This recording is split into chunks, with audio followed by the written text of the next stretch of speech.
Bismillah.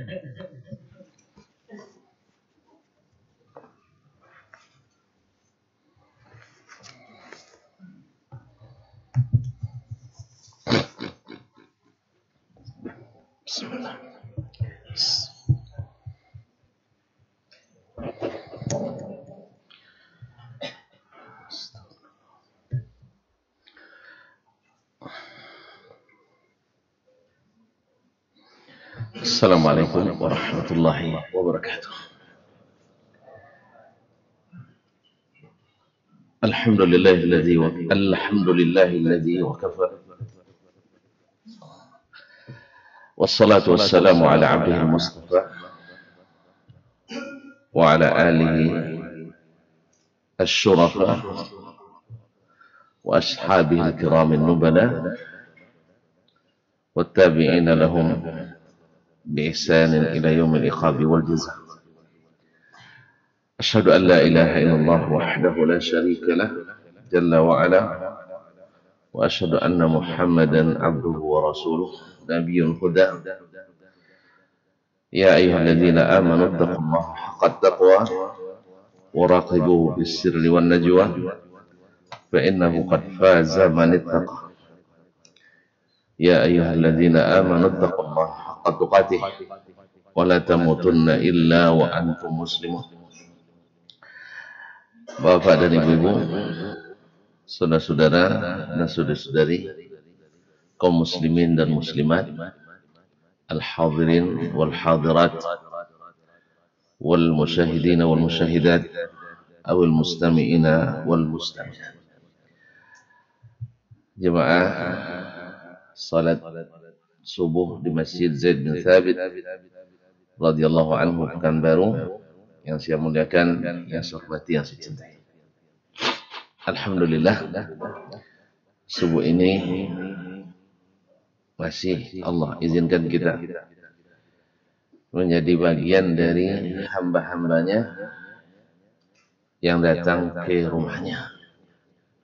Mudah-mudahan kita menjadi tamu yang beruntung, yang mendapatkan apa yang dijanjikan berupa rahmat, karunia, dan ampunan. Dan semoga majelis ini menambah iman dan ilmu kita, melahirkan amal dan ketakwaan dari kita. Amin ya rabbal alamin. Salawat dan salam kepada baginda Nabi alaihi salatu wassalam, yang kita duduk saat ini dalam rangka ingin memahami apa yang sudah Nabi jelaskan melalui sunnah-sunnahnya, melalui hadis-hadisnya, dan tentu saja Al-Quran yang telah dibacakannya kepada kita. Baik, kaum muslimin dan muslimat, masih dalam bab Al-Faraid allati anzalallahu nassan, tentang kewajiban atau fardu-fardu yang Allah turunkan secara nas. Masuk pada alinea ke 440. Qala al-Imam Asy-Syafi'i rahimahullahu ta'ala, wa qad kanat li Rasulillah sallallahu alaihi wasallam fi hadza sunanan.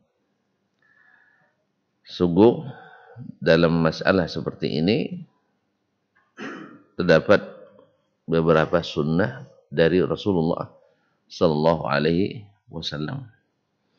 Ini umumnya dibaca sunanun, tapi dalam satu lughah boleh dibaca dengan sunanan. Laisat nassan fil Quran, yang bukan disebutkan secara nas dalam Al-Quran Al-Karim. Abana Rasulullah sallallahu alaihi wasallam, Rasulullah sallallahu alaihi wasallam menjelaskan makna ma arada biha, makna apa yang diinginkan oleh Allah dengannya, dengan yang diturunkannya dalam Al-Quranul Karim. Wa takallama al-muslimuna fi asya'a min furu'iha. Demikian pula kaum muslimin berbicara pula dalam beberapa perkara dari cabang-cabangnya. Lam yasunna Rasulullah sallallahu alaihi wasallam fiha sunnatan mansusah. Yang Rasulullah sallallahu alaihi wasallam tidak secara tekstual, tidak secara nas menjelaskan dalam masalah itu, atau tidak menjelaskan masalah itu secara nas yang jelas. Faminha qaulullah ta'ala, di antara sunnah Nabi alaihi salatu wassalam yang menjelaskan apa yang disebutkan dari apa yang diinginkan Allah yang diturunkan dalam Al-Qur'anul Karim. Qala qaulullah tabaraka wa ta'ala, yaitu firman Allah Subhanahu wa ta'ala. Firman Allah Subhanahu wa ta'ala tentang seorang laki-laki yutalliqu imra'atahu tatliqatan tsalitsah, yang menjatuhkan talak kepada istrinya untuk ketiga kalinya, atau disebut dengan talak ba'in. Fa in talaqaha fala tahillu lahu min ba'du hatta tankiha zawjan ghairah. Apabila seorang laki-laki menjatuhkan talak lagi untuk yang ketiga kalinya, talak kan berapa? At-talaqu marratan. Talak itu hanya 2 kali. Maksudnya talak yang ada kesempatan balik lagi. Makanya yang sembarang tak, nanti gila janda tuh. Nah, itulah laki-laki itu memang susah melupakan. Kalau perempuan senang melupakan kita. Kalau awak payah. Nah, itulah. Maka itu sebabnya laki-laki dah mati bininya boleh langsung menikah. Karena yang pertama tak terlupakan. Ya, dia kan pandai. Laki-laki itu pandai merayu. Betul no? Perempuan suka pula dirayu. Jadi walaupun dia bilang, abang masih ingat lagi dia. Bisa aja dia bilang dalam hati, ya sekarang karena ada kamu saya tidak bilang gitu. Nah, tapi kalau perempuan enggak. Perempuan itu kalau sudah dapat ganti, lupa yang pertama. Belum lagi dapat ganti, dah sok-sok dapatnya. Iya. Makanya akan sembarangan jatuhkan tolak. Ya. Daripada antum jatuhkan tolak, lebih baik saja bertolak dulu. Tinggalkan rumah sekejap, pergi ke masjid Zaid bin Thabit. Mana bang? Pergi ngaji gitu. Terus kalau kondisinya siap bagus, pulang. Kalau enggak, tetap aja di sini. Kan? Tetap aja di sini sampai 3 hari. Yang lama-lama lagi. Kalau 3 hari nanti betul-betul apa dia? Tidak khulu pula dia. Masyaallah kiram dirahmati Allah. Jadi kalau masih ada cintanya jangan jatuhkan talak. Nah, apalagi yang ketiga. Apalagi yang sudah ketiga kali. Apa sebab? Tidak halal lagi baginya. Hatta tankiha zawjan ghairah. Fala tahillu lahu min ba'du hatta tankiha zawjan ghairah, sampai menikah lagi dengan suami yang lain. Nah, setelah menikah dengan suami lain langsung dapat? Enggak. Ada pula lagi nanti. Fa in talaqaha fala junaha 'alaihima ay yataraja'a. Kalau suami yang kedua itu menjatuhkan talak lagi, baru boleh balik lagi. Ya, istilahnya yataraja'a, maksudnya balik. Tapi bukan rujuk seperti rujuk biasa, enggak, harus akad yang baru. Tapi ada juga untungnya akad baru bisa 3 kali lagi tolak kan. Mana tahu kan biasanya itu kan tolak. Ma'asyiral kiram dirahmati Allah Subhanahu wa taala. Hatta tankiha zawjan ghairah. Sampai dia menikah lagi dengan laki-laki yang lain. Ini menikah dengan laki-laki yang lain nih, untung-untungan nih Pak Edi. Iya. Dibayar enggak boleh. Kita enggak boleh ngupah orang. Kalau ngupah orang itu seperti taisil musta'ar. Ya seperti domba yang disewa, mau jadi domba. Enggak kan? Enggak boleh. Berdosa orang menyewa. Tapi ada juga karena terjadi Pak Haji, Masya Allah. Istrinya cantik Pak. Pak Haji itu kaya pula. Tapi suka ini, suka marah. Mungkin efek jadi kaya barangkali ya. Jadi masyarakat kiram jatuh talak 3. Setelah jatuh talak baru terasa. Nah, baru terasa. Dan dia carinya orang yang memang suka kawin. Istrinya ramai. Kawin, cerai. Kabarnya istrinya ada 20 mungkin. Iya, rekor memang. Iya. Mungkin masuk museum catatan murid. Tapi setelah menikah dengan janji awalnya besok nikahnya Pak Haji itu yang biayai semuanya. Sampai semuanya dibayar, sampai mahar semua bayar, sampai belanja pun dikasih. Cuman pas dia tunggu-tunggu cerai, tak cerai-cerai dia. Sakitlah di Pak Haji. Akhirnya tidak tahan ditunggu, datang dia. Kita kan janji.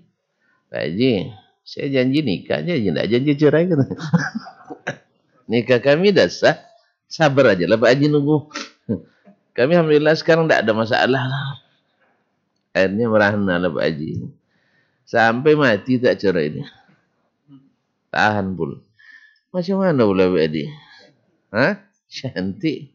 Dan tiba-tiba baik sekali dengan yang ini. Itulah. Tak apa pula lemunya, tak tahu gitu. Jadi akhirnya merana lah Pak Haji, tidak dapat balik lagi. Oleh sebab itu jangan ada lagi Pak Haji yang seperti ini. Jelas ya? Yang lagi jatuhkan talak yang sembarangan. Balik ke hadis. Fa antallaqaha, kalau setelah nikah dengan suami yang lain dan suami itu menjatuhkan talaknya, fala junaha alaihima ayyataraja. Tidak berdosa keduanya kembali untuk bersatu. Tentu saja dengan ini kan bersifat umum ini. Di satu sisi dia secara tekstual jelas maknanya. Tapi prosesinya, teknisnya Nabi akan jelaskan. Nabi akan jelaskan detailnya. Jelas kan? Kalau dia sudah jatuh talak 3, maka istrinya tak boleh lagi balik kepadanya. Jelas kan? Di sini. Kecuali setelah nikah dengan orang lain. Dan setelah nikah sah, baru dia jatuhkan talak lagi sampai iddahnya. Cuma tak jelas sampai iddah sini kan? Nah, jelas setelah itu boleh dia menikah lagi. Tapi seperti apa? Ini akan dijelaskan oleh Nabi SAW. Fahtamala qaulullahi, perkataan Allah, hatta tankiha zawjan ghairah, sampai dia menikah lagi dengan suami selain dia, dengan suami yang lain. Ayyatazawwajaha zawjun ghairuh. Ya, maknanya adalah makna tankiha dengan makna az-zawaj, yaitu akad nikah dengan selainnya. Kalimat nan nikah dalam bahasa Arab mengandung 2 makna. Dalam syariat pun mengandung 2 makna. Makna pertama berakad nikah. Makna kedua adalah melakukan sesuatu setelah akad nikah itu. Yaitu tujuan awal dari mengakad itu. Apa itu tujuan pertama setelah akad? Oh, belum nikah tuh. Oh, ketung. Salah tunjuk saya. Antum belum juga? Sudah. Anda tahu kan? Sudah tahu kan? Alhamdulillah. Kalau yang lain tidak tahu, tanya sama dia nanti. Jadi, apa yang itu setelah nikah itu? Jadi 2 makna ini. Maka kata Imam Syafi'i, yahtamilu fahtamala qaulullahi ta'ala. Memang kalau cerita nikah ni Pak, tua-tua pun asyik. Jadi kami itu dulu waktu di pondok kelas 7 tuh nunggu-nunggu Buya mengajarkan kitabun nikah. Tapi ya anut talibin. Ya walaupun tidak nyambung, artinya tidak bab-bab sebelumnya tidak pelajari, tapi langsung saya ke bab nikah. Itu isyarat dari Buya, tamat darun tidak boleh nikah. Itu dulu, sekarang tidak boleh, Pak. Dulu tamat darun, dulu sudah dewasa kita tamat darun, sekarang masih usia dini. Ya kalau nikah nanti pokoknya prosesnya, kan umur 17 masih. 17 masih usia dini, harusnya masuk PAUD masih. Nah, kan usia dini ya kan PAUD kan, pendidikan anak usia dini. Terus orang sekarang tuh lah, namanya masuk di universitas harus dulu pakaiannya harus PAUD ya, pendidikan anak usia dini. Baik. Masyaallah kiram dirahmati Allah Subhanahu wa taala, wa kana hadzal ma'na alladhi yasbiqu ila man khutiba bihi. Dan inilah makna yang pertama kali sampai kepada orang yang dengannya kepada mereka sampai khitab syar'i ini. Turun Al-Qur'an ini. Ini makna yang pertama. Dari kalimat hatta tankiha zawjan ghairah, yakni ayatazawwajaha, yaitu berpasangan. Karena kata-kata zawaja maknanya adalah berpasangan. Kalau bilangan satu namanya fard, bilangan dua namanya zauj, berpasang. Jadi asal sudah berpasang, ya Pak, sudah sah sebagai pasangan, itu sudah namanya nikah. Ini makna yang pertama yang terbayang oleh siapapun orang Arab dengan kalimat hatta tankiha zaujan ghairah. Sama juga kita sekarang. Kalau sudah sebut fulan sudah menikah, yang terbayang oleh antum apa? Sudah akad. Kan gitu ya? Sudah akad, sah untuk kemana-mana berdua. Iya kan? Tidak ada yang curiga itu. Nah, itu makna yang pertama.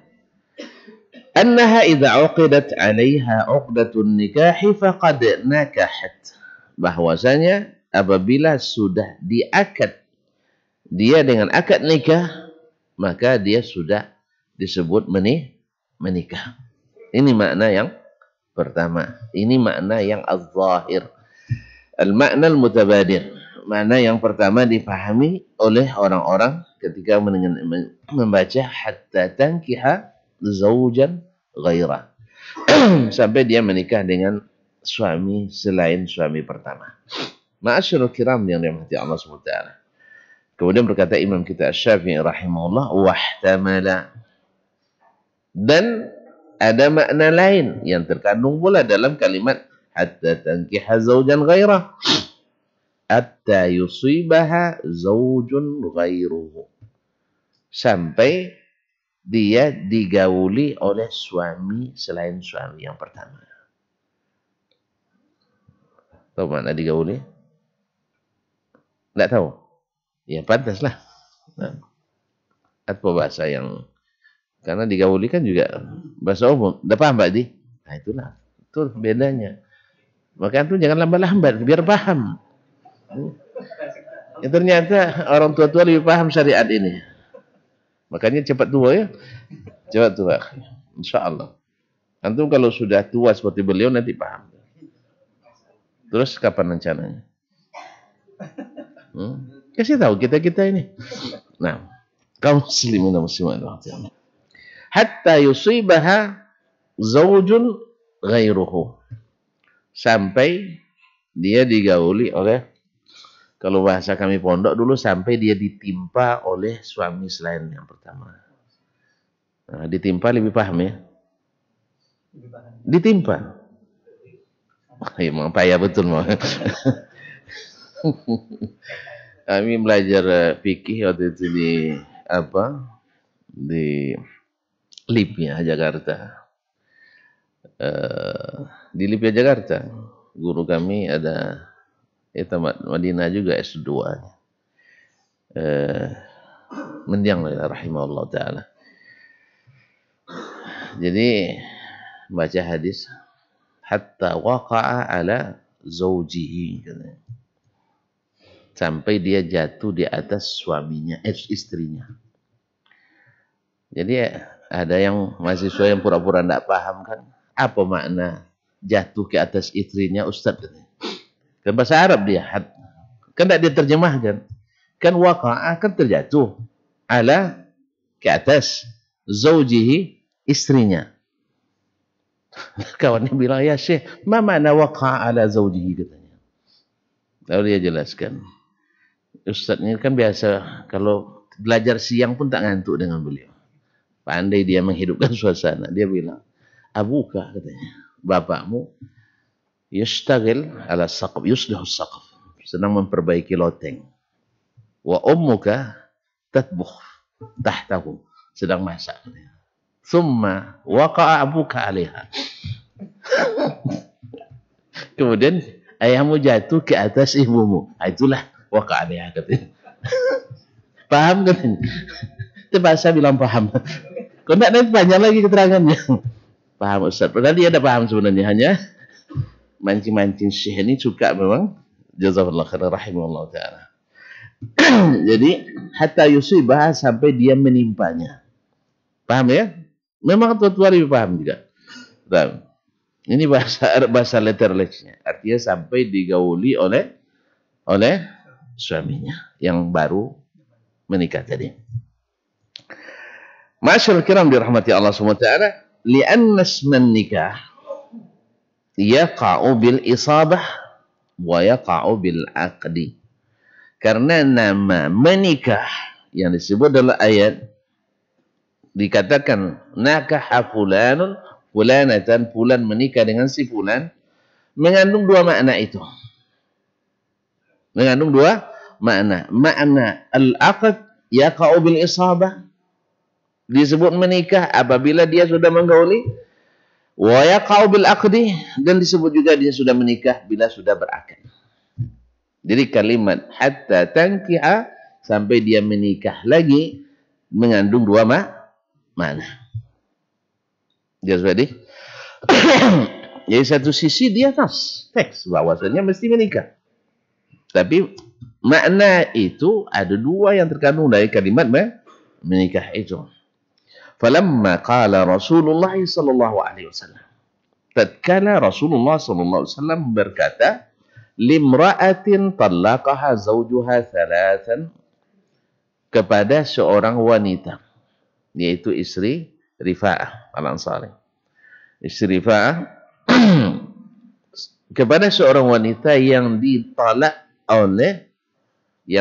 oleh suaminya salatan, untuk ketiga kalinya.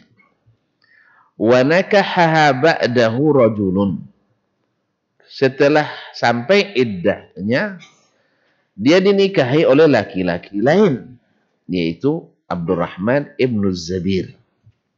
Abdurrahman ibnu Az-Zabir. Ini satu-satunya tulisannya sama dengan Zubair, tapi bacanya adalah Az-Zabir. Pada umumnya Zubair ya. Dinikahi oleh seorang laki-laki, Abdurrahman ibn Az-Zabir. La tahillina. Nah, Nabi katakan kepadanya, la tahillina hatta tadhuqi usailatahu wa yadhuqa usailataki. Tidak halal kamu kembali bersama Rifa'ah, istri suami yang pertama. Hatta tadhuqi usailatahu, sampai kamu merasakan madunya, nikmat madunya pada suami yang kedua. Disebut usailah. Jadi tasghir daripada asalun. Asal itu kan madu. Maknanya sampai kamu menikmati hubungan suami istri. Wa yadhuqa usailataki, dan dia merasakan nikmat menikah denganmu. Apa itu nikmatnya? Yaitu berhubungan suami istri. Bahasa Nabi kan indah ya. Sampai merasakan usailataki wa tadhuqi usailatahu, sampai kamu merasakan madunya. Nah, Nabi menisbatnya ke situ. Yakni yusibaki zawjun ghairuh, sampai kamu ditimpa oleh suami selain dia. Dah paham makna ditimpa sekarang? Ya, itu berkat jasa guru kami dulu. Ya, waktu di Libya. Yes. Siapa nama? Lupa pula nama Syekh. Astagfirullahaladzim. Boleh lupa kan? Masukkan saya dalam kitab Imam Suyuti, Tazkiratul Mu'tasi Firman nasiya wa nasi. Tapi ini merupakan guru pun bukan hadisnya. Hadisnya enggak. Subhanallah. Ustaz Khabir Khalil. Rahimahullah ta'ala. Ustaz Khabir Khalil. Beliau halak kita. Nasucian. Rahimahullah rahmatan wasi'ah. Gua ini belajar dengan beliau luar biasa. Ya. Biasa suasana hidup terus. Kan jam 2 tuh, siang-siang tuh ngantuk dia. Tapi dengan beliau enggak ada yang ngantuk. Alhamdulillah. Ya. Awak enggak pandai pula kayak beliau. Khusus pula beliau. Wal isabatu nikah. Dan al-isabatu itu, kalimat al-isabah itu adalah an-nikah. Itu menggauli itu maknanya adalah nikah. Fa in qala qailun, kalau ada yang berkata, fazkuril khabara an Rasulillah sallallahu alaihi wasallam bima dzakarta. Tolong sebutkan khabar. Khabar adalah makna aslinya berita. Tapi kalau dinisbatkan ke Rasulullah SAW, maknanya adalah hadis atau sunnah. Hadis atau sunnah. Makanya kalimat hadis disebut juga dengan al-khabar. Maka dalam menyampaikannya, ulama menggunakan kalimat akhbarana. Selain haddatsana. Wazkuril khabar an Rasulillah SAW. Tolong sebutkan khabar, yaitu hadis dari Rasulullah SAW, bima dzakarta, yang berisi apa yang engkau sebutkan itu. Itu maknanya adalah al-isabah. Qila, dijawab kata Imam Asy-Syafi'i rahimahullah, akhbarana Sufyan, telah menyampaikan atau menceritakan kepada kami Sufyan. Akhbarana, kabar ya, telah menceritakan kepada kami Sufyan, yaitu Sufyan ibn Uyainah.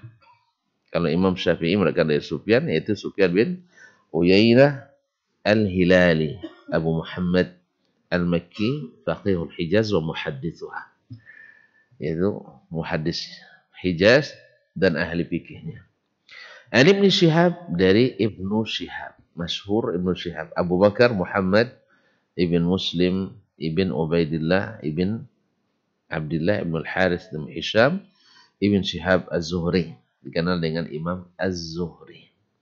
Orang yang pertama mengumpulkan hadis secara besar-besaran di bawah perintah Amirul Mukminin Umar bin Abdul Aziz rahmatullahi alal jami'. Sebagaimana Zaid bin Thabit radhiyallahu anhu yang pertama dapat tugas resmi dari negara mengumpulkan Al-Quran, maka Az-Zuhri adalah yang pertama dapat tugas resmi dari negara untuk mengumpulkan hadis secara besar-besaran. Kita sudah sebutkan berkali-kali, memang beliaulah ahlinya. Sebab beliau salah satu dari 6 tabi'in yang menjadi perpusaran sanad hadis. Masih ingat Pak Edi? Coba yang pertama, Az-Zuhri. Di mana? Di Madinah. Yang kedua, Amru ibn Dinar. Di mana? Di Makkah. Yang ketiga, Yahya bin Ma'ali. Salah, Yahya bin Abi Katsir. Antum nak mengambil hati saya nampaknya. Yahya bin Abi Katsir al-Yamami dengan Qatadah ibn Di'amah as-Saddusi. Sudah 4 ya? Di Basrah yang 2 tadi. Yang ketiga, Sulaiman bin Mahran al-A'mash di Kufah. Yang keenam, Abu Ishaq bin Abdullah as-Sabi'i juga di Kufah. Dah, apa gitu? Jadi sanad-sanad hadis rata-rata berpusar pada 6 tabi'in ini. Jadi saking banyaknya mereka berguru, saking banyak mereka meriwayatkan hadis. Artinya sanad yang ada pada yang lain umumnya ada pada mereka, tetapi tidak semua sanad yang ada pada mereka ada pada yang lain. Jelas? Itu maknanya. Ibnu Shihab an Urwah, dari Urwah ibn Zubair ibn al-Awwam al-Asadi, salah satu dari 7 fuqaha Madinah di masa tabi'in. Di masa tabi'in. Beliau pernah berdoa di dalam Hijr Ismail, ya, 4 orang mereka berdoa, Abdullah bin Zubair, Mus'ab bin Zubair bin Awam, Urwah ibn Zubair ibn Awam, kemudian Abdullah bin Umar bin Khattab. Masing-masing mereka tamanna, berangan-angan, bercita-cita. Abdullah bin Zubair bercita-cita jadi khalifah. Alhamdulillah tercapai jadi khalifah. Kemudian si Mus'ab bin Zubair bercita-cita jadi gubernur di Irak dan menikah dengan 2 orang wanita cantik dan cerdas. Nah, itu 2 langsung cita-citanya saya. Antum 1 aja belum. Coba, cita-cita 2 atau 3? Nah, kaya di zaman kita payah ya. Nanti pergi ke Ka'bah doa, dimudahkan itu. Saya lupa yang doakan itu masalahnya. Saya terus terang belum pernah berdoa di Ka'bah yang seperti ini. Doanya cuma itu aja dulu. Beri istri yang salihah, cantik, tidak masalah, asal kaya. Itu memang ada saya baca, tapi yang 2 belum, itu lupa Budi. Kenapa tidak doa dulu ya? Tapi tidak nyesel, alhamdulillah. Kaum muslimin dan muslimat dirahmati Allah. Sedangkan Urwah berdoa supaya ilmunya diwarisi oleh orang. Dan Abdullah bin Umar ibn Khattab berdoa atau bercita-cita semoga dosanya diampuni. Masya Allah. Sahabat memang beda ya. Sahabat memang beda. Dosanya diampuni. Ini tingkat iman yang tinggi itu selalu khawatir dosa-dosanya. Maka Abdullah bin Zubair dapat jadi khalifah. Mus'ab jadi gubernur dan menikah dengan 2 wanita yang dia inginkan itu. Urwah jadi ulama besar yang diriwayatkan, sedangkan Abdullah bin Umar seperti kata Imam Hajar dan sebelumnya Imam An-Nawawi, insyaallah dapatnya di akhirat. Mana lebih bagus? Di akhirat ya, alhamdulillah. Begitulah sahabat itu himmah mereka. Radhiyallahu anhum ja'ajma'in wa rahimallahu tabi'ina lahum bi ihsan. Ma'asyiral kiram dirahmati Allah, an Urwah an Aisyah. Dari Aisyah As-Siddiqah bintu Siddiq, anak Abu Bakar Siddiq, istri yang paling disayang Nabi sallallahu alaihi wasallam. Dan sayang paling dibenci pula oleh orang yang mengklaim cinta Ahlul Bait Rasulullah sallallahu alaihi wasallam. Kok bisa ya? Katanya cinta Nabi tapi membenci yang paling disayang Nabi sallallahu alaihi wasallam. Itulah kalau kesesatan tuh banyak yang aneh yang kita lihat. Ceritanya cinta pada keluarga Nabi tapi membenci orang yang paling dicintai oleh Nabi sallallahu alaihi wasallam. Nasallallahu as-salamata minal riwayah. Anna imra'ata Rifa'ah. Aisyah meriwayatkan bahwa istri Rifa'ah Al-Ansari ja'at ila Nabi sallallahu alaihi wasallam, datang ke Nabi sallallahu alaihi wasallam. Faqalat, lalu dia mengadukan, inna Rifa'ata talaqani fabatta talaqi. Sesungguhnya Rifa'ah menjatuhkan talak 3 kepadaku. Artinya talak yang ketiga kalinya, talak baik. Wa inna Abdurrahman ibn Az-Zabir tazawwajani. Dan setelahnya, setelah sampai iddah, Abdurrahman ibn Az-Zabir menikahiku. Berarti termasuk yang dicari juga nampaknya. Nah, cepat menikah. Cuman masalah wa inna ma ma'ahu mithlu hudbati thawb. Berkata Imam Ibnul Athir, yakni mata'ahu rahwun. Sesungguhnya miliknya seperti ujung kain. Ya, cari tafsir sendiri dalam apa nanti ya, seperti ujung kain. Tidak cukup bagi saya. Nah, faqala Rasulullah SAW. Jadi ada kalimat tazawwajani. Tadi ya, menikahiku, nikah denganku. Wa inna ma ma'ahu mithlu hudbati thawb, miliknya hanya seperti ujung kain. Faqala Rasulullah sallallahu alaihi wasallam, lalu Nabi paham. Pasti paham Nabi alaihi salatu wasallam. Aturidina an tarji'i ila Rifa'ah. Kamu mamanya mau kembali lagi kepada Rifa'ah? Ya. Lalu kata Nabi SAW, la, tidak bisa. Hatta tadzuqi usailatahu, sampai kamu menikmati madunya dari suamimu yang baru, wa yazuqa usailataki, dan dia pun merasakan nikmat madumu pula. Artinya sampai kalian berhubungan suami istri. Qala Asy-Syafi'i rahimahullah, fabayyana Rasulullah sallallahu alaihi wasallam. Rasulullah sallallahu alaihi wasallam menjelaskan anna ihlalallahi iyyaha lizawjil mutalliqi thalathan ba'da zawjin bin nikah idza kana ma'an nikahi isabatun minaz zawj. Rasul SAW menjelaskan bahwa halalnya di sisi Allah, atau Allah menghalalkan bagi wanita itu untuk suami yang menjatuhkan talak kepadanya, itu suami yang pertama tadi 3 kali, ba'da zaujin bin nikah, setelah dia bersuami dan menikah. Apa maknanya? Idza kana ma'an nikahi isabatun minaz zauji, apabila akadnya diiringi dengan yang karenanya tadi dilakukan akad. Artinya sampai ada hubungan suami istri. Berarti kalimat hatta tankiha zaujan ghairahu dijelaskan maknanya oleh Rasulullah sallallahu alaihi wasallam, yaitu tidak sekedar akad, walaupun kalimat akad masuk dari makna tankiha zaujan ghairah, tetapi mesti bersama akad, mesti ada hubungan suami istri. Nah, setelah itu baru dia jatuhkan talak secara sukarela pula, bukan karena dibayar. Ini yang payah itu. Nggak boleh pula diupah. So, kalau diupah berdosa dia. Nah, walaupun ulama dalam masalah ini sahnya nikah setelah itu dari sisi sah-sah, cuman dia berdosa telah melakukan pelanggaran. Dan masalahnya lagi dapat pula nanti. Ya kan, untuk yang begini-begini kan yang maunya agak reman-reman dikit kan, iya kan? Yang mau diupah-upah gini kan tidak sembarang orang. Tidak mungkin lah, Ustaz tolong nikah habis itu cerai saya bayar, Ustaz. Ada yang mau tuh? Ustaz tidak ada yang mau tuh. Kecuali Ustaz reman juga dia. Allah Ustaz, tidak mungkin. Akhirnya setelah menikah seperti tadilah kasusnya. Ternyata indah rupanya menikah itu. Akhirnya dia bertahan. Pak Haji tidak bisa maksa. Agak apa dikit kan? Agak reman dikit memang.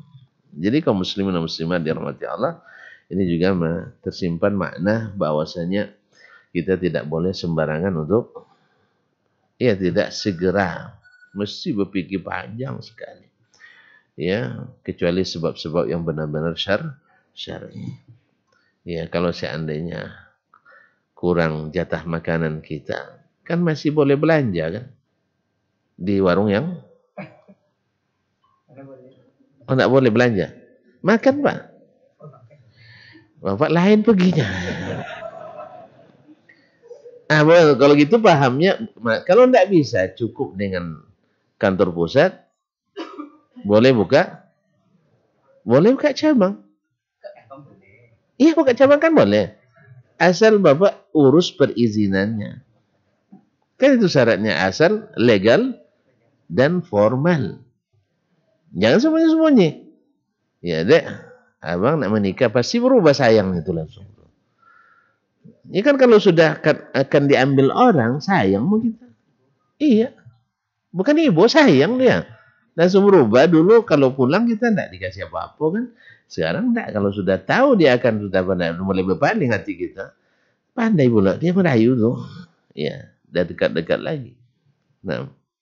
Jelas Pak? Sayang tibo. Iyalah. Akadlah jadi sayang tibo. Oh, talak jatuh sayang tibo. Oh, gitu. Nah. Ya, makanya jangan jatuhkan talak. Jangan jatuhkan talak. Ya, buka aja cabang. Cuman resikonya itulah kadang-kadang ya gara-gara buka cabang banyak yang minta tutup kantor pusat. Itu yang masalah. Itu kasus yang banyak terjadi gitu. Kalau itu terjadi lebih baik jangan buka cabang, sabar aja Pak. Iya pada gigit jari nanti. Nggak nampak setelah dapat punya orang tuh cantik nampaknya. Iyalah. Karena ketika dia keluar bergaya dia. Dulu ketika sama kita dalam dia tidak bergaya, sama juga. Dia dengan suami baru itu di rumah tidak gaya, tapi pas keluar gaya. Ketika itu nampak sama kita, cantiklah nampaknya. Makanya jangan lihat istri orang. Rasanya istri orang tuh kalau keluar gaya, di dalam sama aja kayaknya. Ya kecuali yang betul-betul salihah. Ya betul-betul salihah, dia tahu di mana harus bergaya. Tapi pada umumnya keluar lebih gaya daripada di dalam. Kalau di dalam tidak mandi sehari itu biasa aja dia. Tapi kalau tidak keluar, coba ajak dia. Kalau belum mandi dia ajak. Dek, ayo kita makan di luar katanya. Ada buat tunggu rumah mandi dulu katanya kan. Awak dah setengah hari sudah tidak ada mandi-mandi dia. Makanya patut lihat dia cantik nampak setelah dimiliki orang lain. Karena kita nampaknya kita tidak dalam lagi, tapi dari luar. Sebenarnya sama aja, balik lagi nanti gaya lama lagi. Nah, makanya kaum muslimin dan muslimat rahmatullah, di luar jangan tengok-tengok. Dalam aja lah ya. Ya ketika ternampak punya orang cantik misalnya di luar, bilang aja istriku juga di luar cantik. Ya, suruh bergaya di dalam. Allah musta'an. Kita kadang-kadang kita yang kurang, kita itu bukan istri kadang. Tidak pernah ngajak dia untuk bergaya kan? Kan tidak suruh dia salon. Nak mandi mandilah. Iya. Tidak mandi mandilah. Disuruh mandi tidak mau kita mandi kan? Allah musta'an. Baik. Baik, sampai di sini kajian kita pagi ini. Ya, karena waktu juga sudah membatasi. Terima kasih dan mohon maaf. Wallahu ta'ala alam. Wa sallallahu ala nabiyina Muhammad wa sallam. Wa subhanakallahumma bihamdik. Ashhadu an la ilaha illa anta. Astaghfiruka wa atubu ilaik. Wassalamualaikum warahmatullahi wabarakatuh.